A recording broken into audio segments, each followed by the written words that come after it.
Hi guys, so you're here to watch a tutorial on the formatting of a works cited or bibliography page. One of the very first things that's probably the most significant is you want to make sure that you have a font and a size that is appropriate for a works cited page. So you want to go to the arrow over here to the right, click Select All. That automatically selects all of your text.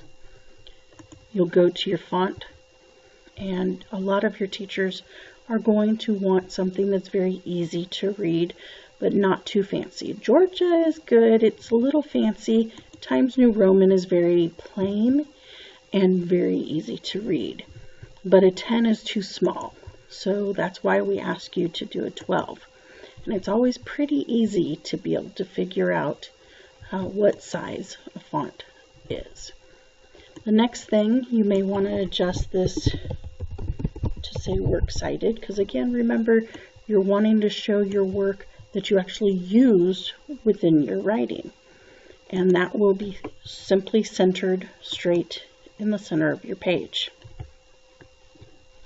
Once you've done that, you've got some of your basic formatting already established.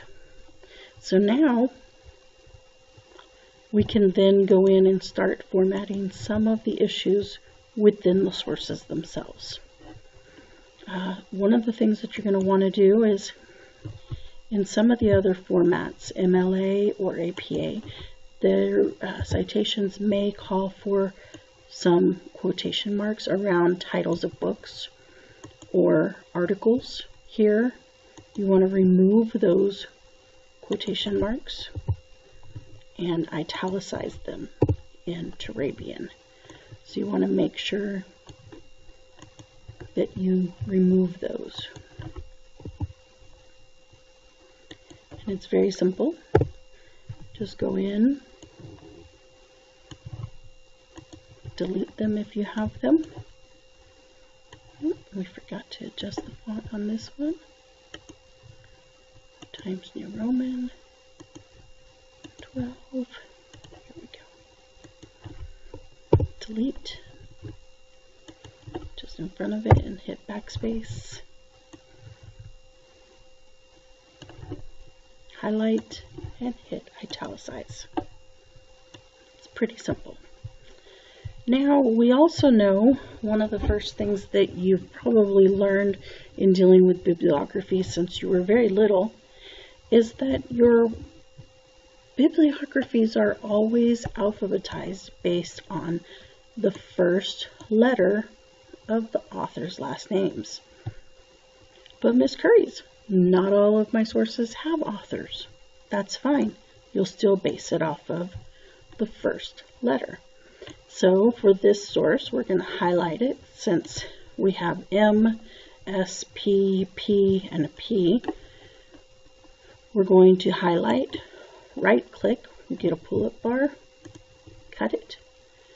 This will become now our first source. And we're simply able to move it. Now, you have three sources that the first two words, Pearl Harbor, are exactly the same. Well, how do you make the determination of which one goes first? Well, you go to the next word. Attack, timeline, records. And it's simply alphabetical. Attack would go first, being at the beginning of the alphabet. Click and enter. And then what comes next? R.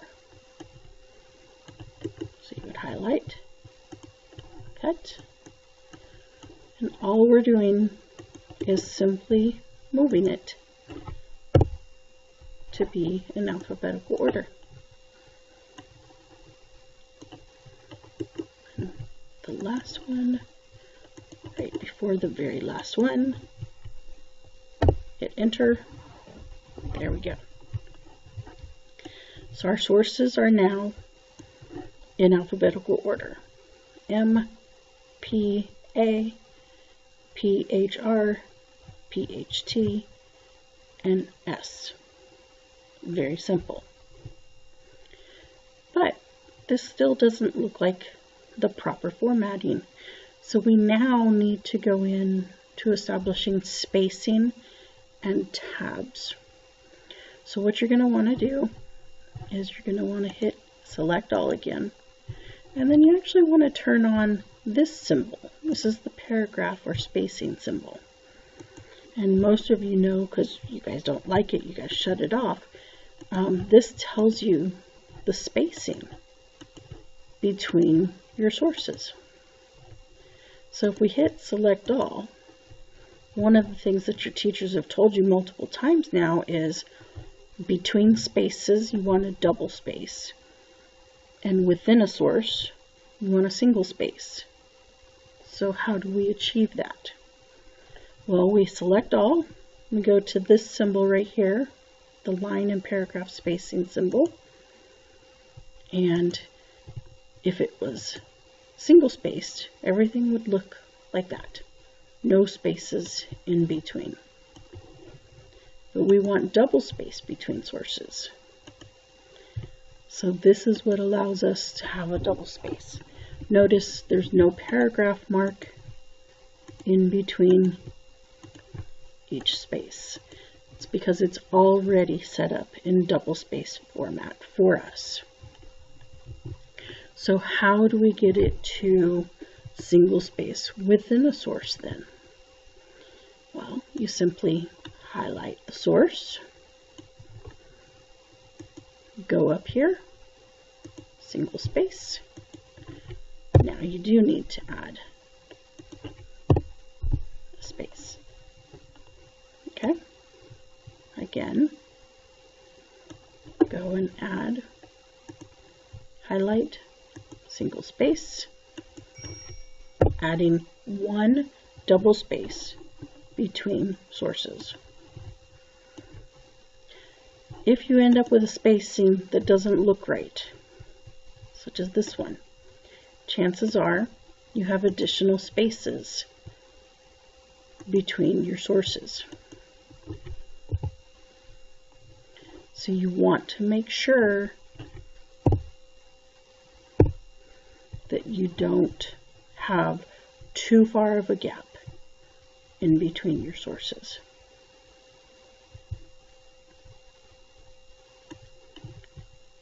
Again, highlight, move it to a single space, and again, provide the gap. Now, what do you do with these blue links? Well, you notice if you move your mouse over it, you get a box that says Control plus click to follow the link. So if you hit Control and you clicked on that at the same time, you would actually go to that specific website. However, for formal purposes in a works cited page, we don't want those to show up. So all you have to do is click on it, do a right click on your mouse, and go to remove hyperlink. And that very easily removes the links. Again, click on it, right click, remove hyperlink. Click on it, right click, remove hyperlink. It's very simple. Now, you also know that you've been told that if your source goes to a second line, then it must be indented. And so the second line is what gets indented. And so you simply hit the tab button to indent in anything that may go to a second line. However, these sources, because we had the hyperlink, it moved them down to a second line.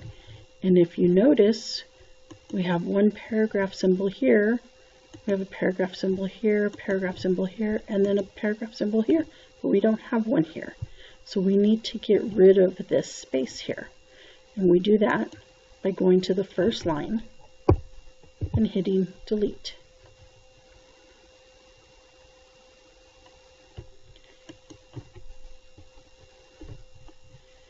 And we want to make sure we give ourselves the 2 full spaces in between the sources and the hyperlink.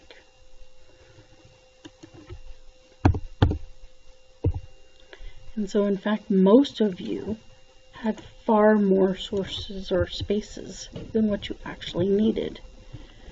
And so most of you didn't even need to be moving it to a second line for those of you that have. And so this is just a very simple way to format your works cited page. Remember, if you have any questions, double check with your teachers. We're here to help. Thank you.